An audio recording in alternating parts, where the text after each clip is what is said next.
Which bowl gouge should I get?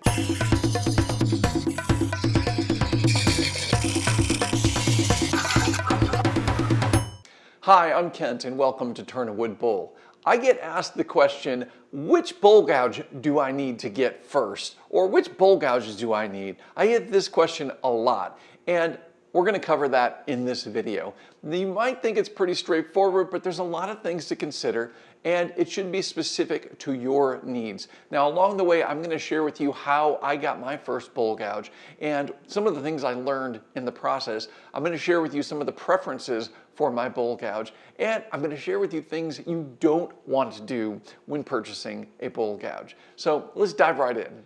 Okay, there are some details that you're going to want to be aware of when you purchase a bowl gouge, whether it's your first one or if it's down the road. You need to be aware of these details. One of the details is the fact that rarely will you purchase a bowl gouge that has a profile on it that's really desirable or one that you're going to use on a regular basis. Now, there are some higher end, higher priced bowl gouges that already come shaped a particular way, and that's fine, but you're going to spend a lot of extra money for that when essentially you can put pretty much any profile you want on the end of a bowl gouge. Just be aware that when you purchase it, it's not going to have a profile on there that you're going to want to use, most likely. Another thing you need to be aware of is the sizing of bowl gouges. Bowl gouges have a little bit confusing sizing. For instance, this is a 1/2 inch bowl gouge. Now, when I say 1/2 inch, I'm in the United States, and we call this a 1/2 inch bowl gouge. You can see the size kind of relative to the shape of my finger. Now, if you're in another part of the world, you might have a bowl gouge that looks a lot larger. And compared to my finger here, it might look a lot larger, but you also call it a 1/2 inch bowl gouge. Now, I'm going to show you this one for comparison. This is not a US 1/2 inch bowl gouge. This is a 1/2 inch US bowl gouge. Now, why is that? In the United States, we measure the shaft. So from the outside to the opposite outside measurement is 1/2 inch. The flute inside is 3/8 of an inch for a US 1/2 inch bowl gouge.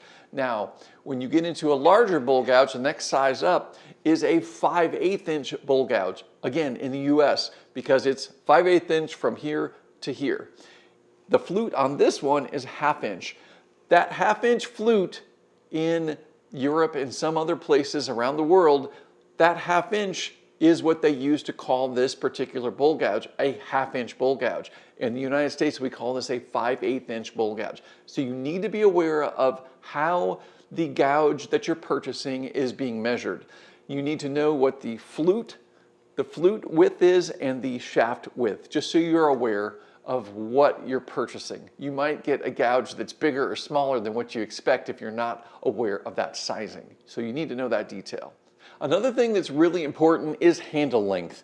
You want a full length handle, a large, long handle that is going to give you stability. It's going to give you the ability to anchor this up against your body. I've got a video all about how you move your body when you're turning. You're going to want to check that out after this video. And one of the things that we do to really make stable, smooth cuts is we oftentimes will anchor this handle up against our side as we're turning. So a long handle is almost a must. You can get away with a short handle, but you want a long handle. Now, that being said, there's always exceptions. If you have a very small lathe, maybe a mini lathe, and you want to make very small bowls, a long handle might not be necessary. You might get away with the shorter handled tools. But for the most part, if you're going to make large size or regular size bowls, you're going to want a long handle on your bowl gouge. Something else you want to be aware of is the steel that's used in making the tool. High-speed steel and different treatments that are applied to high-speed steel exist. Some of the treatments that are applied have the ability to elongate the life of the tool. It doesn't dull out as quickly as standard high-speed steel. But in general, you want to make sure that you're using high-speed steel, not a carbide, not any other form of steel, but high-speed steel. So, and we'll talk a little bit more about that in just a minute. The shape of the flute nowadays is pretty standardized. The shape that we use most often is called the parabolic flute shape. And you can see that the wings become a little bit narrower and it gets thicker towards the base and it goes in narrow up at the side. Now some of the older bowl gouges were channeled almost like a U shape, so they were evenly walled. The wall thickness was pretty even all the way around, and there were ones that were V cut. So we'd have a round shaft, but the flute was actually a V in the center. And you still might come across these bowl gouges occasionally, but they're not very common. The most common shape that you're going to see is the parabolic flute size or flute shape, and that's what you really want to be using. It has the majority of the weight of the tool is on the base where you're doing a lot of cutting. That's the majority of the cutting is going to be right up towards the tip of this, and occasionally we'll use those wings when we are doing scrapings and things like that. But the parabolic flute shape is what you're looking for. You don't really have to worry about it. If you don't see somebody mentioning it when you're purchasing the tool, it's most likely going to be the parabolic flute shape. And you do run across a V flute or a U-shaped V flute channel. You kind of want to avoid those. They're a little bit trickier. The V shape in particular, because what it does is it makes this really aggressive point on the end of your bowl gouge. You don't really want that. So you want to stick with the parabolic flute shape. When I first started out learning how to turn, I turned with a group of people that met once a week, and we had a great time turning, and we had community bowl gouges. They would be on a rack on the shelf, and you just go pick one up and start turning. It was good and it was bad and it was good. And so let me explain. So it was good because I didn't have to purchase a bowl gouge initially. So I didn't have to go through the trial and error of purchasing a bunch of tools to say, I didn't really need those three, but this one works well. Instead, I could try out a bunch of tools, which was great. So that part was good. The bad part was we would come back each week and inevitably every tool would have a different shape to it.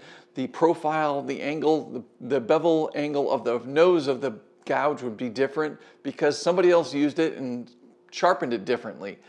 Some people were doing it intentionally and some people were doing it unintentionally. And the way you can do that unintentionally is not being consistent at the sharpening station. If you're not setting up the jig and getting it right back to those same settings every single time, you will see inconsistencies in your bowl gouges. So it was nothing to be turning, and if you're not paying attention, you could go to the sharpening station and put a whole new profile on the bowl gouge. And I can tell you, when you're first starting out, it's really easy to let that happen. So what was happening is my gouge would be great and it'd be turning great, then all of a sudden it would perform differently and I couldn't figure out why.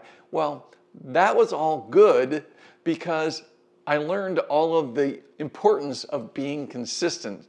And it was a hard lesson to learn because it got frustrating at times. You would be turning and everything would be great, and then all of a sudden it wouldn't be, and you're like, what is happening? One of the things I learned is that on my sharpening station, the arm that comes out, which determines the length away from the wheel as far as sharpening, if that gets changed even a little bit, it's going to change your profile. And one of the things I learned was to take my divider, which has a really sharp edge on it, and scribe a little line right at the point where that arm is set exactly where I need it.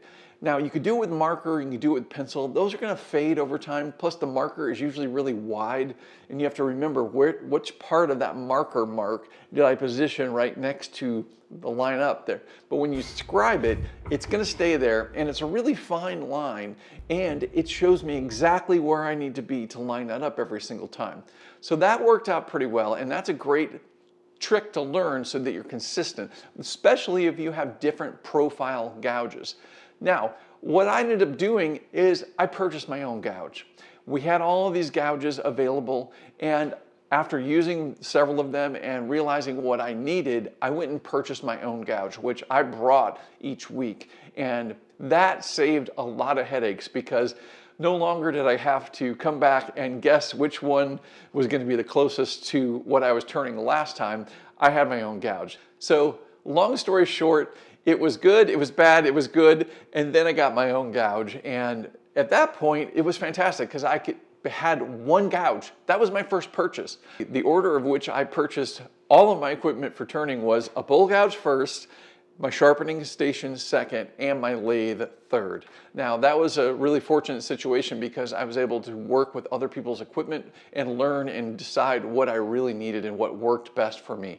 I know that not everybody can do that, so that's why I'm trying to help you out here. So essentially, just remember that for consistency's sake and for the profile, you want to make sure that you're consistent. Now we've mentioned the profile of the bowl gouge several times. The profile is really important, and it's going to determine the ergonomics of where you're positioned while you're turning. That's essentially what this angle on the front end of the gouge is going to do. Now I've got a video all about the bevel angle of the bowl gouge. That video is going to help you understand it a lot more, so I highly recommend checking that out after this if you've got any questions about that. Just know that you can put any profile on here you want. Now let's talk about your personal preferences. Personal preferences are going to be the shape of the bowl gouge profile, how long the wings are, and what you're going to use this for. I'm going to assume that you want to turn wood bowls because that's what we do here. Now you can use a bowl gouge for lots of other things, but they're ideally suited for turning wood bowls. So if you're going to turn medium to large bowls, this is what I'm recommending for you. I recommend starting with this, a 1/2 inch bowl gouge. That's all you need. You can literally turn an entire bowl with just this tool if you really wanted to. Now, I might add a spindle detail gouge just to do some detail work on the tenon in the base of the bowl, but you can do 99% of it with a 1/2 inch bowl gouge. If you get into larger bowls, or if you have large rough bowl blanks, you might want to also purchase a 5/8 inch bowl gouge. Now the sizes I'm recommending here are US sizes. So if this were a European size, this would be a 3/8 inch, this would be a 1/2 inch. But we call this a 1/2 inch and we call this a 5/8 inch. The 5/8 inch is a lot beefier. It's only an 1/8 inch wider, but it's a lot beefier, it's sturdier. It works really well for roughing the exterior of a rough bowl blank. And this is really good if I need to go far over the tool rest to reach an area deep into the bowl. This is going to have less vibration than a 1/2 inch bowl gouge. So these two work together really, really well. And these are the two tools that I use 99% of the time. All the videos that you see of mine, you're seeing these tools a lot because this is what I use. 5/8 inch for roughing and a 1/2 inch for doing all my finishing cuts. So it's really that simple. Now, some of the things I don't recommend doing. I do not recommend buying a big set of tools for wood turning. Usually you see these big sets of tools that have all sorts of different things in them. There's a variety of different issues with that. Number one, it could be a great price, I get that, but there's probably gonna be a bunch of tools in there that you're not gonna use. There's gonna be a bunch of tools in there that are for spindle turning, and they're gonna be dangerous if you use them on a bowl. Now, I've got a video all about that too that you're gonna wanna check out if you're not familiar with that. There's probably only gonna be like 1 or 2 tools in there that you're gonna need for bowl turning. And on top of that, most of the big sets have short handles. Again, we want that really nice long handle so that we've got good stability. So you're much better off spending a little bit more money buying a nice single individual 1/2 inch bowl gouge with a nice handle to start out with. Another thing I recommend not doing when you purchase your first bowl gouge, don't buy an expensive bowl gouge. There are some name brand bowl gouges out there that are really expensive. Don't use those initially. Start off with a affordable, high-speed steel bowl gouge. You just purchase a basic bowl gouge. Now, if you need some suggestions, you can go over to my website at turnawoodbowl.com/gear, and over there you'll see all of my recommended equipment. And you can go through there, and I've got links to the basic bowl gouges that you can purchase that are great to start off with. Now, why would I say that? Why would you want to start with a relatively inexpensive but a decent bowl gouge?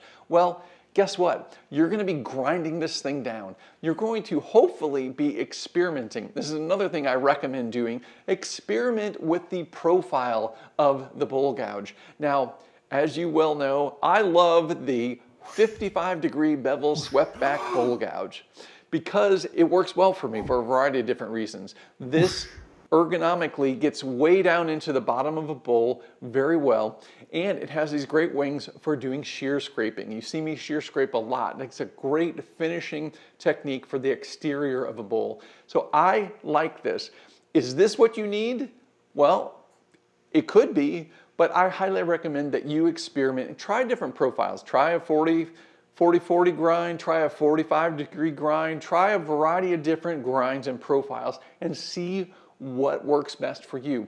Because you purchased a bowl gouge, it's not super expensive. You don't have to feel bad about grinding this end down and changing the profile of it and trying it out for a while and then grinding it down and trying it out again.